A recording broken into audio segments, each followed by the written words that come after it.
Hi, I'm Jordan. And I'm Kit. Welcome to Starry Time, where stars plus lines Equal stories. Today we're going to be continuing our exploration of the constellation Lynx.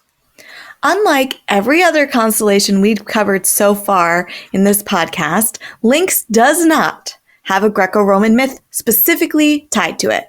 Because, well, the constellation Lynx as we know it didn't exist. So this episode's going to be a little bit different than our usual episodes. We'll of course talk about the history of this part of the night sky and how it maps onto other ancient astronomies. But then we're also going to talk about a few Lynx stories and folklores more broadly. And then we'll propose our own myth for this constellation in a new segment we're going to be calling Waxing Poetic. You see what we did there? Let's start with what others have seen in this part of the night sky. As we mentioned last week, this constellation is not ancient in origin, and it was introduced by Polish astronomer Johannes Hevelius in 1687. Earlier in the 1600s, it was part of a larger constellation called Jordanus, after the Jordan River. So given this relatively modern origin, it shouldn't be surprising that in ancient Greek star lore, this wasn't a constellation. Instead, the stars in this area of the night sky were associated with either Ursa Major or Auriga. And the story is similar for Babylonian star lore as well. This area of the night sky included a number of constellations, including the Crook and the Chariot, which are also associated with Auriga, and the Wagon, which was associated with the main asterism of Ursa Major. But again, no specific different constellation was here.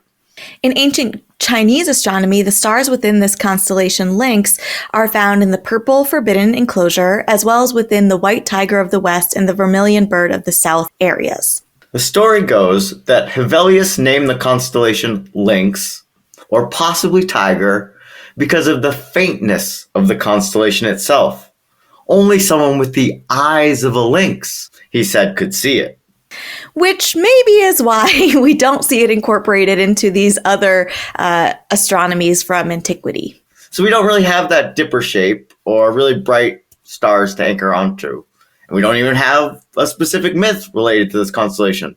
But lynxes themselves show up in folklore quite a few times, including an ancient Greek folklore myth. So instead of doing a myth retelling, we're just going to share some of the stories here and wax poetic and create a myth of our own.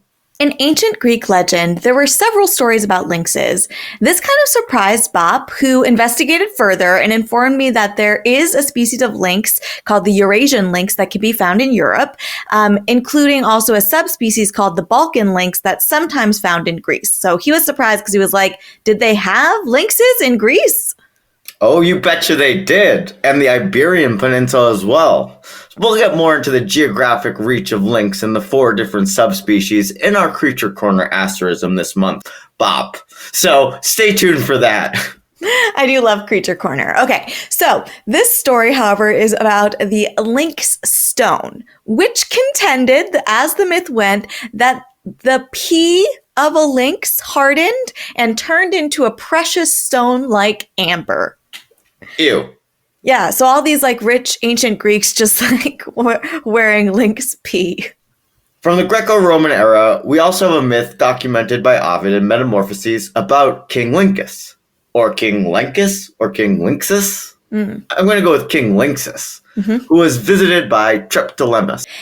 And he is a Greek hero involved in the Eleusinian mysteries and is credited for creating agriculture by way of Demeter, who of course is the Olympian goddess of agriculture and harvest. Yeah, so Triptolemus is visiting King Lynxus to try to teach his kingdom about agriculture when King Lynxus becomes jealous of Triptolemus's connection to Demeter and sets about to kill him in his sleep. But before he can kill him, Demeter's like, nah, King Lynxus, I don't like that, and turns him into a lynx. Why turn him into something as cute as a lynx when he's about to commit a pretty heinous crime? No idea. What does this lynx do later in his life? No idea. Yeah, there's not a lot left to the myth from there, but we also have some notable Greco-Roman heroes called Lynxius, including one of the Argonauts who could allegedly see through anything, including skin and the ground. He's also notable for killing Castor. Nice callback. Rip Dude Bros. Check out our episode on Gemini for more information on Castor and Pollux. That's all we really have for Greek myth about lynxes, though. So let's move on to where they show up in Norse mythology, as they are one of the potential big cats. We don't know exactly which one. They were pulling the chariot of Freya, who is the goddess of love, fertility, beauty, war, death, and magic. Freya has a lot on her plate. A lot on her plate. A lot of jobs you got to keep up with back then. Absolutely. There's also a tradition of stories from indigenous peoples of North America, which cast the lynx in a variety of roles, from responsible to magical to villainous.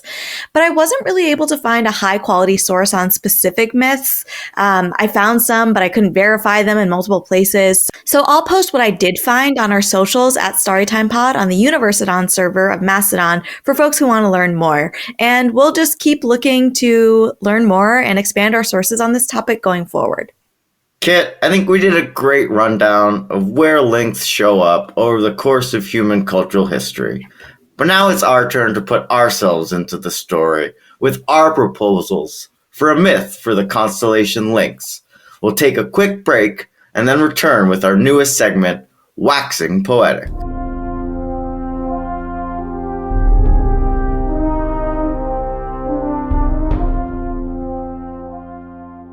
Welcome back to our new segment, Waxing Poetic, where we create our own myths, legends, or rationales for constellations in the night sky in hopes of capturing your minds, hearts, and very souls. Jordan, would you like to start us off with your Waxing Poetic story for Lynx? Before I tell you my story about how Lynx wound up in the night sky, we have to talk a little bit about this animal, how it lives, when it hunts, what it eats. So the lynx diet primarily is rabbits.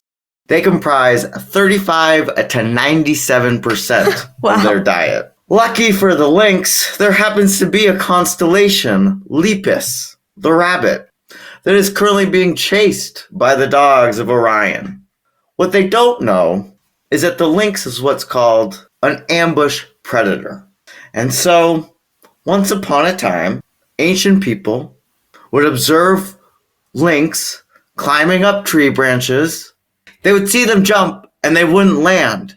And they would think maybe they flew. Perhaps they had jumped so far they had flown into the night sky to chase the rabbit constellation itself. And because of this, because they tried to follow the rabbit into the sky, all cats left here on Earth no longer have the ability to fly. And the poor lynx is trapped forever in the stars, ready to pounce on this rabbit, but stuck, never being able to get it. Ooh, I like this. I like that it provides an explanation for the, characteristics of both domesticated cats and all other cats. It could be a wild cat, you didn't say. And it sort of ties into the narrative and the stars that are already up in the night sky with the hare and the dogs, and as well as the behavior of lynx as an ambush predator. I like that a lot. This checks a lot of boxes. The lynx is up in the north, and the hare and the dogs are in the south, so it's perched up in a tree, ready to jump, and it jumps so high it flew into the sky and it's chasing them for all time. And lynx as a species tend to hunt at twilight when anything is possible. So this part of the night sky, the Lynx constellation, this is their ambush bed. This is where they wait to come back again to finally finish the hunt. And the constellation is faint, right? So they're hiding, they're blending in. Oh, it all works. Yeah. And I've also looked at some videos of them jumping. They have a huge leap. All right, Kit. So that was my attempt to try to make a constellation, try to make a story out of this very faint collection of stars. I'd love to hear your myth. Where'd you go for this one? So I started off by thinking about where this constellation is found in the night sky. So sort of similar to you, but I was thinking about how it's close to Ursa Major and to Auriga. And in last month's Constellation, I made Zeus into the bear of the constellation. And of course, in my podcast extended universe, Auriga is the goat charioteer and adopted daughter of Sagittaria, who is my canonical Sagittarius who founded the Amazon. So if you didn't track all of that, then you've got some homework to do in the back catalog. If you didn't track that, I'm very disappointed. Challenging, Kit. You're going to try to link all of these retcons together. I'm going to try. The Kit and Ring Podcast Extended Universe is being pushed to the limits here in Season 3. I'm excited to see what you come up with next. So as we all remember, Zeus has been cast out into the night sky by Hera into the form of Ursa Major, where he sees Auriga and Lyra returning to the neighboring kingdom after Lyra saves her girlfriend Auriga with her lyre skills. Again, extended universe. If you want to know, you can. You have the power. Exactly. So Zeus starts trying to communicate with Auriga, spinning a tale of once being a great bear, right? So lying, who had been cast into the night sky by the evil father of monsters, Typhon. What? Is that our guy Typhon from Season 1, Episode 1? Typhon himself? Correct. Damn, it's all coming together. So Auriga, being a sympathetic sort, is starting to ask, how can she help? Not knowing, of course, that this is Zeus. Unfortunately for Zeus, a lynx witnessed his being cast into the night sky by Hera and Artemis for trying to attack Callisto. The lynx went to Artemis, the goddess of wild animals, and shared its observations. Artemis granted the lynx the power of speech to warn Auriga of Zeus's treachery. So warned, Auriga denied Zeus's efforts, and with Artemis's help, sent the lynx into the night sky to keep its sharp eyes on Zeus and to prevent his escape. So tricky, this Zeus. But you know whose gaze he can't escape? The lynx. That's right. I'm excited to see if any of the other creatures from Into the Wilds winds up making an appearance later this season. Me too. Me too. I do also want to say, Kit has not listened to the sound of a lynx's voice when she mentions Artemis has been granted the lynx the power of speech. And I look forward to talking to her in Creature Corner as she reconciles what she thinks his speech might sound like. I can't wait. So be sure to let us know if you think our versions of a lynx myth should wax, shining like the full moon, or if they should wane, plunged into the night on a new moon, never to be seen again.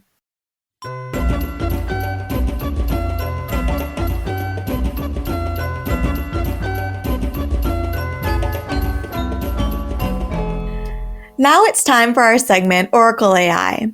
This time, we asked our oracle to create a short, modern, non-problematic myth about the constellation Lynx. Would you please voice the oracle, Jordan? Of course. In a time when the night sky was still being shaped, there was a wise lynx named Lyca, known for her sharp vision and quiet strength. Lyca roamed the earth, guiding lost travelers through dense forests with her keen eyes and gentle presence. One fateful night, the stars themselves grew dim, and the world was plunged into darkness. Lyca climbed to the highest peak, offering her sight to the heavens so the stars could shine bright again. In gratitude, the sky immortalized her as the Lynx constellation, a reminder that even in silence and shadow, clarity and guidance can always be found.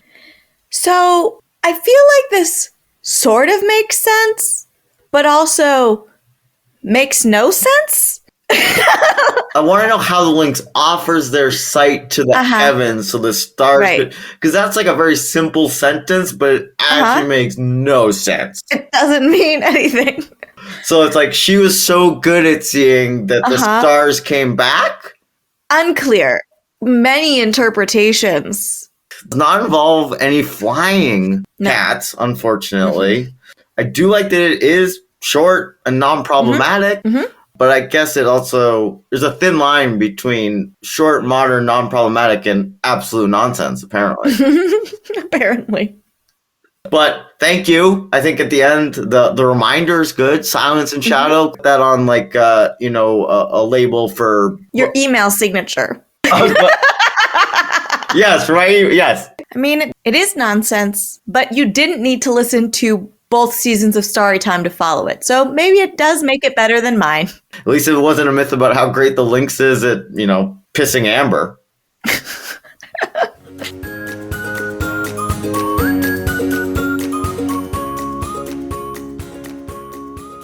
That brings us to the end of our episode this week.